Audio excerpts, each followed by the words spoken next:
Hey everyone, we are following a developing and very serious story out of Washington, D.C. tonight. Just hours ago at the White House Correspondents Dinner, a man armed with a shotgun, a handgun, multiple knives, and possibly more weapons charged through a security checkpoint and tried to get dangerously close to the President of the United States. Thankfully, the Secret Service and law enforcement responded in seconds. The suspect was taken down immediately.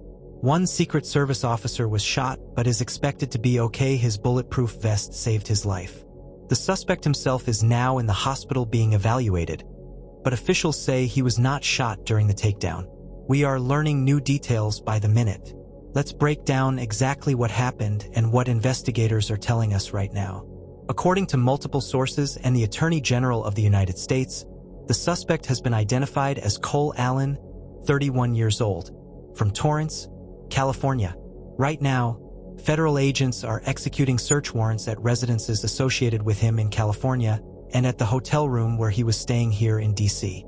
They are going through every item they can find, looking for any clues that could explain why he did this. He has already been charged with multiple serious federal counts, including assaulting a federal officer and using a weapon in the commission of a crime. This is still very early in the investigation, but D.C. police are currently saying he appears to have acted alone. Let me bring in more of what we're learning from law enforcement sources. Investigators are now in full tilt mode. This is the highest priority case for the federal government right now. They are going to comb through every piece of his life. Social media activity, phones, computers, any devices he owned. They're looking at who he talked to, where he traveled, and how he got all those weapons from California all the way to Washington, D.C. Most likely he drove, but they will confirm that. The investigation is happening on multiple fronts: his apartment back home in Torrance, the hotel room here, and anywhere else he may have been in the days leading up to tonight. One of the biggest questions everyone is asking tonight is, how did this happen? On one hand, officials are praising the incredibly fast response. The suspect ran through the checkpoint and was stopped within seconds, maybe even less. The president himself has already thanked the Secret Service and all law enforcement for how quickly they acted. He said he and the First Lady, his cabinet, and everyone in the room are grateful and safe. But there is another very important question. How did a man carrying a shotgun, a handgun, multiple knives, and other weapons get that close in the first place? Was there enough security before he reached the magnetometer? Should he have been stopped earlier? These are the tough questions that the Secret Service and investigators will have to answer in the coming days. To help us understand what comes next in this investigation, we're hearing from former FBI agent and ABC contributor Brad Garrett. Brad, one of the first things we always look at in these cases is whether this was truly a lone actor or if there is any connection to a group or other individuals. We don't know that for sure yet. Investigators will also dig deep into how he got the weapons from Torrance, California to D.C., whether he was ever on the radar of the Secret Service or local law enforcement, and if there were any warning signs that were missed. People who commit these kinds of acts often leave a trail: social media posts, writings, or other preparations. Law enforcement will be looking for all of that to build the full picture.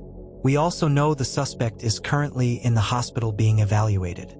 Officials haven't released details on his exact injuries, but experts say it's very likely he was hurt when agents tackled him and took him to the ground, which is standard procedure in these fast-moving situations.